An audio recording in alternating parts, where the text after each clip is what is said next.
కొండా సురేఖ గారు forest and endowment minister గా, మరి తెలంగాణ ప్రజలు కాంగ్రెస్ పార్టీకి ప్రభుత్వం ఏర్పాటు చేసుకునే అవకాశం తెలంగాణ ప్రజలు ఇచ్చారు. ఇచ్చి కూడా దాదాపు 8 నెలలు అయింది.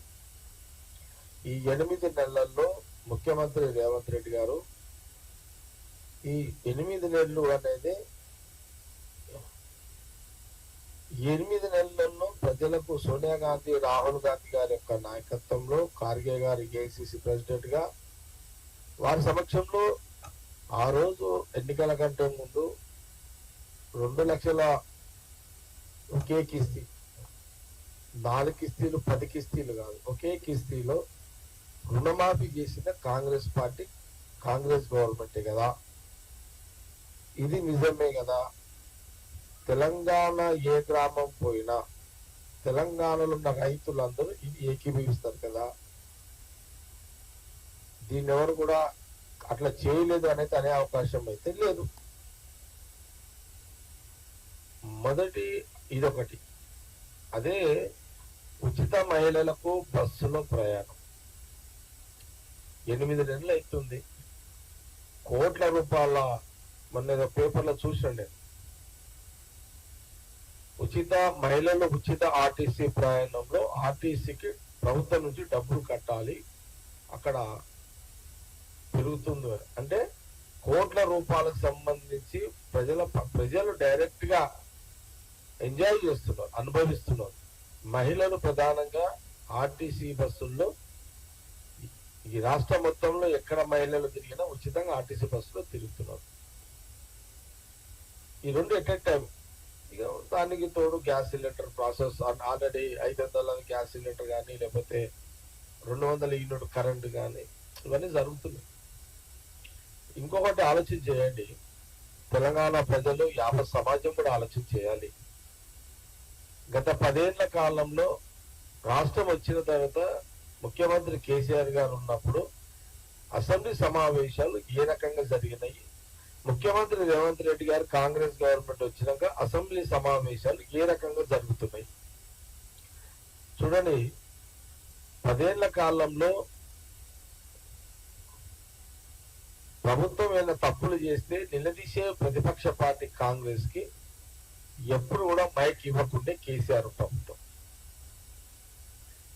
ఒక సందర్భంలో కోమటిరెడ్డి వెంకటరెడ్డి గారు అండ్ సంపత్ ఎమ్మెల్యే ఇద్దరు ప్రజల పక్షాన కాంగ్రెస్ పార్టీ అపోజిషన్ పార్టీ ఎమ్మెల్యేలుగా వారు అసెంబ్లీలో గలమెత్తితే మైకులు కట్ చేయడము, దాని తర్వాత వారు అసెంబ్లీకి రాకుండానే టోటల్ గా సస్పెండ్ చేయడం జరిగింది.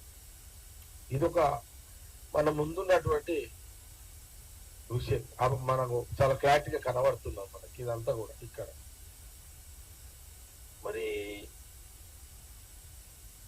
మొన్న చూడండి, మనము ఈ 8 నెలల కాలంలోనే మనము ఎన్నిసార్లు అసెంబ్లీ సమావేశాలు, మొన్న 10 రోజులు కాక అంతకుముందు 2 సార్లు, అంటే 3 సార్లు ఇప్పటికీ టోటల్ ప్రమాణ స్వీకారం ఒకసారి, ఓటాన్ అకౌంట్ ఒకసారి, మొన్న బడ్జెట్, ఫుల్ బడ్జెట్ ఒకసారి. అంటే 8 నెలలే 3 సార్లు అసెంబ్లీ సమావేశాలు కంటిన్యూగా 1 మంత్ జరిగింది. అంటే ఒక నెల రోజులు, 8 నెలల నెల రోజులు మన అసెంబ్లీ సమావేశాలు ప్రజల కొరకు కాంగ్రెస్ పార్టీ ముఖ్యమంత్రి రేవంత్ రెడ్డి గారు అసెంబ్లీ సేవగా ఏర్పాటు చేశారు. ఎక్కడైనా ముఖ్యమంత్రి గారు రేవంత్ రెడ్డి గారు మాట్లాడినా, డిప్యూటీ సీఎం గారు మాట్లాడినా, లేకపోతే ఉత్తమ్ కుమార్ రెడ్డి గారు మాట్లాడినా, ఇక మినిస్టర్స్ ఎవరు మాట్లాడినా, అపోజిషన్ పార్టీకి సంబంధించిన కేసీఆర్ మాట్లాడినా, ఆయనైతే మొన్న ఒక్కసారి వచ్చిండు కేసీఆర్ గారు, కేటీఆర్ మాట్లాడినా లేదా హరీష్ రావు మాట్లాడినా, ఎవరు మాట్లాడినా వాళ్ళు ఫుల్ సమయం ఇచ్చారు కదా. అధికార పార్టీ కంటే ఎక్కువ సమయం ప్రతిపక్ష పార్టీకే ఇచ్చిండ్రు అని ఒక వార్త వచ్చింది. ఇది నిజమే కదా.